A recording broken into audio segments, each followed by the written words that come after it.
What is going on, fam? It's your boy Greer7 and we're back with another video today. We are in the very first week of the Premier League weekend, and as you guys know, our first team that we're going up against is going to be Newcastle United. Okay, now we are in a very peculiar situation because we have a new manager. As you guys already know, we have a new players that have come in as well. We have old players who pretty much are transitioning to new systems, and we have a very thin squad. We hopefully are expecting transfers in the coming days. I don't exactly have direct information with regards to that. Everyone has information that I have so far, so that's why I've not pretty much spoken about that in a long time. But I haven't actually spoken about Liverpool in a long time as well. The season has passed.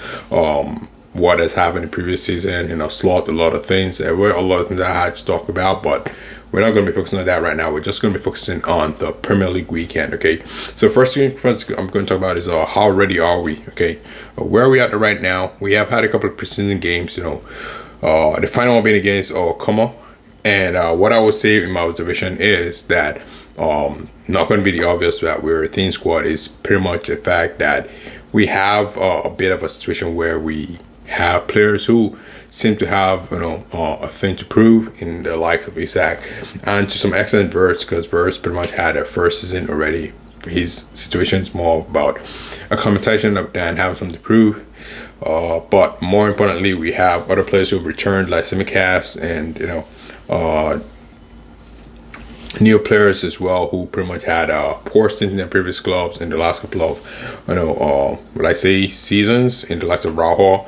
Of course, we have a potential player in the likes of Ingamore, my boy, and as well as Jimmy Jackie as well. And pretty much we have a squad who was built to win the Premier League, who was considered to be the favorites last season, and all of a sudden it looks like we are being written out. So what we're going to be talking about today here is going to be talking about what to expect, and in the end I'm going to end up with what I would consider my own top 5, because that seems to be what is going on around right now. Everyone has a top 5 as to what they think is going to be by the end of the season, with several considerations and reasons why that is the case. I'm going to give in mind, I'm going to talk about why I feel that it's my own situation. Of course, I'm not a god, so I'm definitely not going to get it right in the end. I might get it right, we'll see how it goes.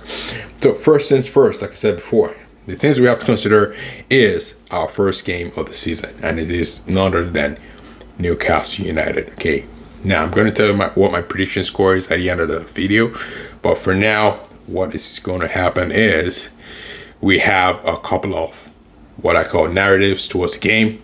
The first being the fact that this is going to be Isak's first return. Okay, this is since he was sold. The 2 games he played, the first one was totally not available because they're also the first game of the season, and that's when he was on strike. And the second one was obviously he was injured, so he couldn't play in that particular game. We all know what happened at the end. Ikitike scored one of the slickest goals, Torres-esque, in that particular match. Okay, but that's going to be one narrative that's going to be coming in as well. The second narrative, I don't think Ikitike's narrative is going to be as powerful, because first of all, it's not going to be playing. Secondly, it's already passed. But the second narrative in this case is going to be Victor Munoz. Okay, so obviously Newcastle were interested in the player. However, we got the player, and it's going to be a case of a repeat, but I don't think it's going to have as much impact as the Isak situation. Now, Newcastle are also going through a transition of their own. As you know, we are going through a transition. We have a new manager in place. We have Irilo right now who is taking over the team and has almost similar ideology to what Klopp had in the past. Okay, something more different to what Slot was trying to integrate into the squad. So pretty much we're at a position when it comes to like high intensity. 2 seasons ago we had to, or rather 3 seasons ago, or 2 seasons ago we managed that high intensity, and we also combined with a level of calmness as well to give us that level of control. And last thing, we more or less went towards some sort of reserve mode that was just pretty much made our squad unrecognizable. I'm going to talk about another video in another video, because I know a lot of people talk about if Slot should have stayed or not. I haven't talked about that personally. I don't know if my own perspective is important, but I will just sort of like create a video for that. If that's important, let me know, put it in the comment down below. But pretty much, like I said, Newcastle also have a new manager of their own, and more importantly, they are in a bit of a situation right now because they're not just lost managers, but they've also lost a couple of players too. Now, a lot of people are mentioning Anthony Gordon as well, but I'm not going to count him because pretty much he already dropped out in the pecking order as of towards the end of last season. Because obviously I believe they may have been aware that there was interest in him because it was kind of odd that he was no longer playing. But that might still count against them. But obviously, like I said before, they finished the season without Anthony Gordon. They weren't really playing him towards the end. So I don't think that counts as much because they were already playing without the player. So meaning they either were aware that he was going to be leaving a long time prior, or he just sort of like fell out of the pecking order, but I think it's going to be the former. Okay, now the other ones I will talk about, that was the shock of the season that I couldn't believe I saw that coming, except it was going to come from a big club, but not someone of similar stature in Spurs, and that's Tonali. That was a big shock for me. I thought it was going to be one of us, or like in a City or United that would go for the player. Spurs seems to be going on a bit of a crazy transfer run right now, so we have to watch out for that squad too. We also have to talk about Bruggemers as well, which is a crazy acquisition for who I would consider right now, spoiler alert, the favorite for the Premier League. I believe Arsenal is the undisputed favorite, and the only reason why that is the case is because every other club who's going to contend is in a bit of transition, either currently or a beat pat in the case of United. Well, I'm not saying United is going to compete. I'm not saying they're not going to compete as well, but I'm just trying to just assume the typical traditional big six.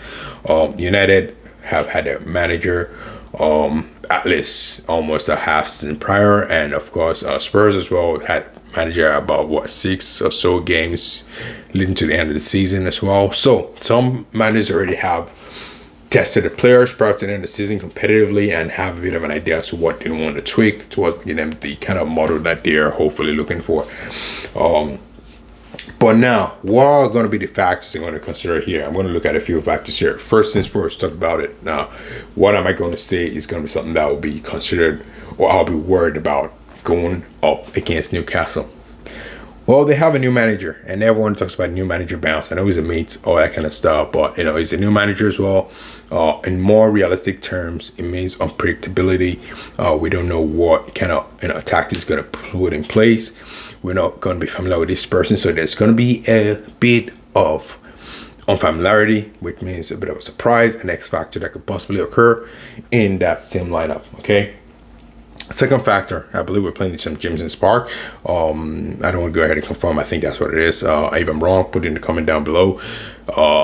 St. James's is an intimidating session, intimidating place. Of course, we have had a couple of good results in there, but it is pretty much what I would consider an intimidating place for almost any football team to go in. Okay, even PSG went there and struggled. So that's a fact out there. Okay, now the third thing is going to be more or less what I would consider an Achilles heel for us. It was an Achilles heel last season. We're a team who are known to start in a bit of a high intensity at the beginning of the first half. I don't want to use the word high intensity because we weren't that intense in the last regime, or rather last season, but we pretty much used to be at the upper. We used to have the upper hand in the first half of the season or thereabout. When we start to get into the 60th minute or thereabout, all of a sudden we digress into a different, completely different team and a recognized squad that starts going up against, attacks, and we have to be hanging for their life. So we have to be concerned that do we still have that habit? If I look at preseason has given us a bit of an indication that might see have a bit of that. In terms of like not attacking much in the second half, but at the same time we have to consider the fact that first of all we have players who are acclimatizing to a new structure within the squad, and more secondly, we typically have kids run out the game thereabout, so not going to be the typical squad we're going to expect on match day one. So maybe we can also consider the fact that the quality dropped off as well. So those are things we can sort of like put into consideration, and that might not actually be the case.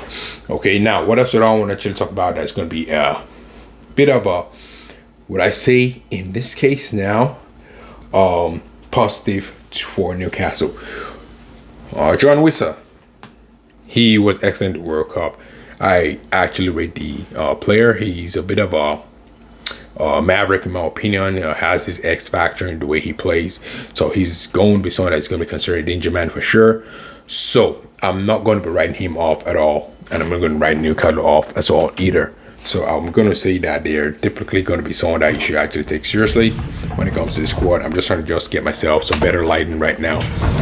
Just give me a second here. Okay.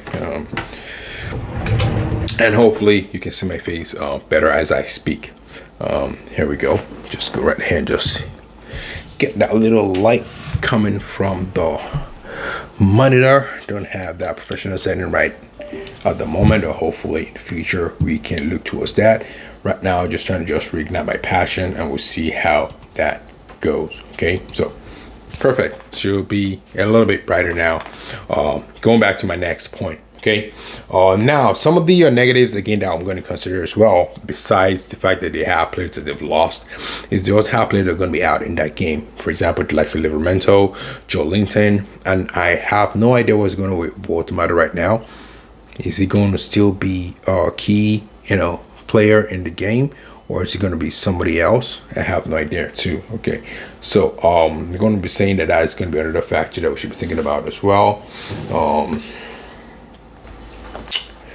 Now, next stuff that we're talking about here. Okay, Newcastle.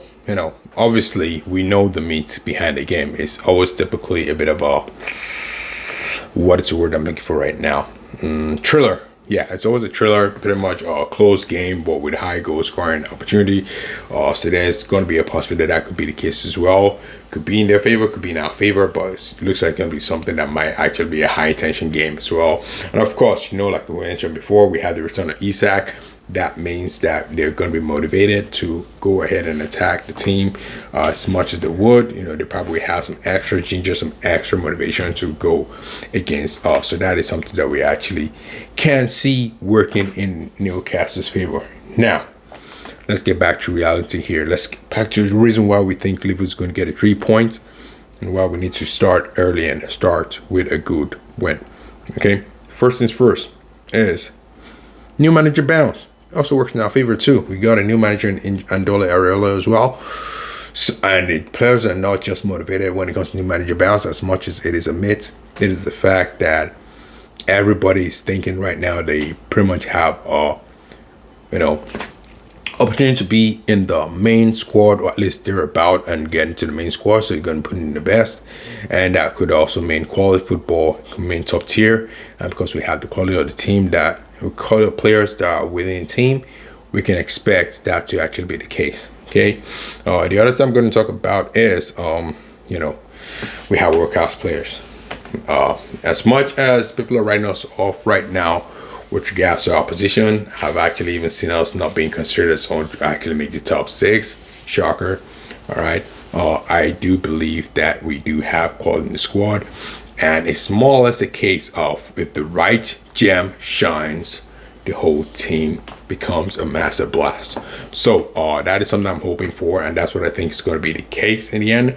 My thoughts in the end, what is going to be the score line? Okay, now Arsenal played in the weekend. They faced Coventry. They made a bit of a marker, a bit of a statement as well. Of course, we do have a new team in Coventry coming in, and Frank Lampard did a decent job, getting them into the league, and now he's stuck with them, and hopefully we can see what he can do going forward. But right now, we are looking at the fact that the rest of the team have to step up early, otherwise it might be a runaway season for Arsenal. I don't think the rest of the team want to do that. The likes of Liverpool, Manchester City, and then with the squad, Chelsea, who only have, the domestic league to contend with, have a bit of an advantage too as to how they can proceed in terms of the position by the end of the season. So, what is going to be final scores? I thought about 3-0 originally, and now call me crazy. 3-0 nil season, against Newcastle, all that kind of stuff. Am I underestimating Newcastle? What I would say is no. Okay. Now I watched every single preseason game that we played. The worst case scenario is going to be a long-term highlight. But what I have noticed is if we have the core of the players, and only minor tweaks in it we have seemed to be majestic. Okay, and when I'm saying majestic, like I've actually seen some serious bowling being done by the team so far. What they haven't been able to do is sustain it through 90 minutes. But when we did have, but in two preseasons in particular, for example, against Leeds and against who was the other team that gave us a bit of a trouble as well, and against it was 3-2 for one of them, Monaco, right? We had kids as center back, right? Yes. Ndukwe was superb as well, but he's still a kid, just 17 or thereabout. But the moment they have Jackie and Van Dijk as well as Araujo in the second half, and of course we're on the defensive, we could see our quality kind of shown. And there was actually only, in my opinion, 2 real quality chances that I could have taken and maybe gotten an equalizer from it. But in every game, if we count our other chances that we missed, that kind of evens itself out. So I usually do not count that. I'm pretty confident in our defense. For me, I just need to make sure that our defense doesn't actually get an injury, because we do have a very thin squad. And that's where the thin squad situation is coming from, where in the case if we actually do lose 1 or 2 players, that can actually drop in the quality. But in my opinion, I would say it's more or less depending on the position that happens. But we're not exactly deep. Of course, you know who we're expecting so far. And I'm going to call the names right now until they're actually confirmed, because I don't want to go back and eat my words. So we're going to be waiting for that. We're waiting for that confirmation. All right, so prediction. I said I was thinking about 3-0 before. I originally wanted to land on 4-0, but I think just to play it safe, I see it as a 3-0/4-1. What do I want to go for? I would say 4-1. Okay, I'm gonna go 4-1 because it's at St. James's Park. It's typically rare that Newcastle register a goal, but in all honesty, I would say it's pretty rare that they don't register a goal, so I would say 4-1. If it was an Anfield, I would have gone to a solid 3-0. That is still possible, but I am actually going for a 3-goal win. I don't think there's anybody else that's actually thinking that mindset, but I'm actually absolutely confident. Not because I'm confident in the score, but I just feel like this is pretty much a marker. You need to establish where you are in the pecking order, okay? And now, the next I was going to mention as well, who is going to start alongside Virgil van Dijk? I was talking about, is it going to be Araujo? Is it going to be Jeremy Jacquet? Okay, in my opinion, when it comes to selection, there is no debate. It's going to be Jacquet over Araujo. And of course, in my opinion, I think that's who's going to be picked. Now, you guys have been thinking, oh, why not Araujo? He's more experienced. He's played at the top league. Jacquet's played in the French league.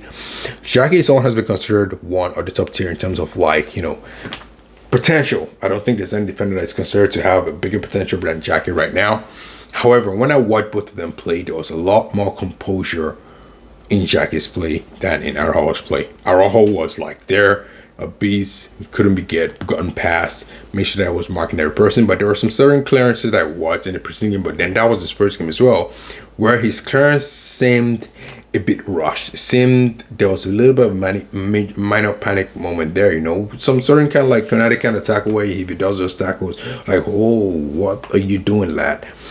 And I got a little bit of that vibe, but other than it particularly well, there was an incident in Jacquet's situation where he did slide and then it could have been a goal. But other than that, I think Jacquet seems more ready than Araujo. But then again, I'm pretty sure that they can manage within this minutes and make sure both of them takes shape until we have a future establishment. Of course, one of them is going to be partnering with Virgil van Dijk, so that is actually an absolute.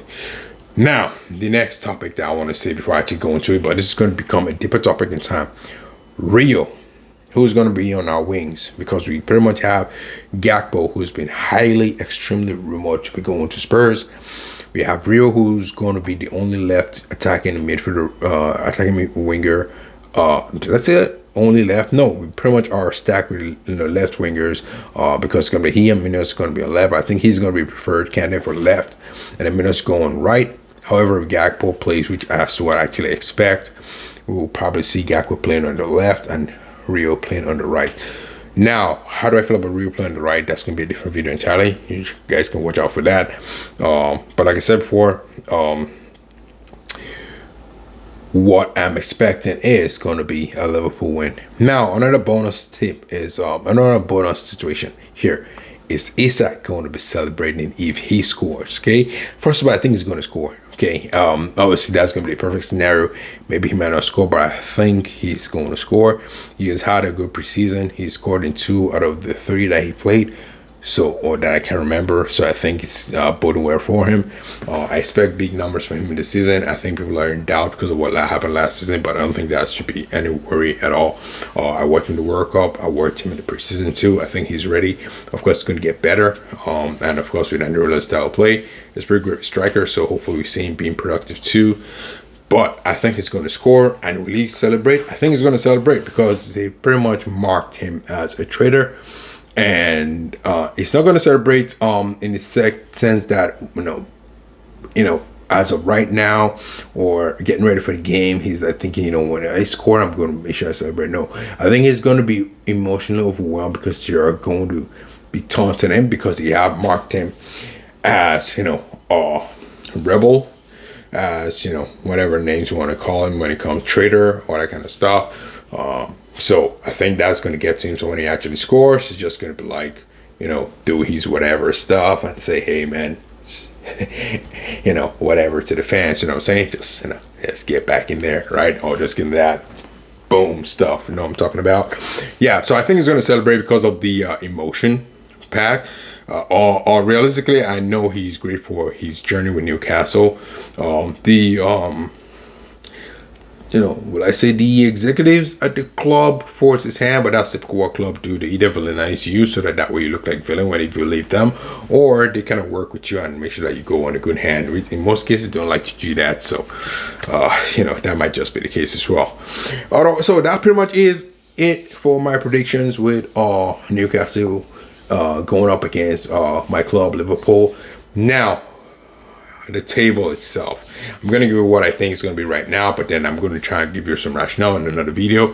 I think the winner is going to be, usually I like to back up my own club. I never put anything up against my club as well, but I think I need to be do I need to be humble or do I need to show chest?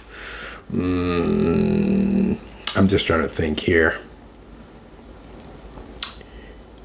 If I was a betting man, okay, Arsenal are well set to win the league, pretty much, you see. But here's the thing. I'm going to show chest, okay? I'm going to say Liverpool are going to win the league. Okay, I'm not laughing because I doubt that, but I actually think we can do it, okay? Now, here's the reason why I think Liverpool is going to win the league.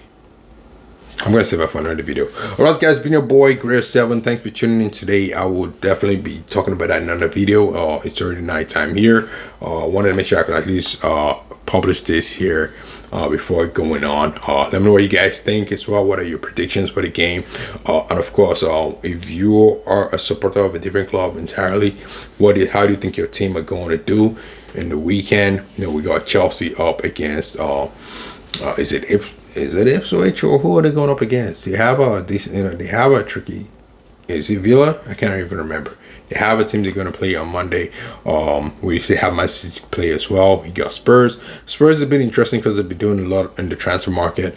We'll see how that pretty much goes. But I'll make sure that we'll be lined up on considering other teams as well in the next video. Otherwise, guys, it's been your boy Chris7. Thanks for tuning in tonight, and I'll talk to you again soon. Peace.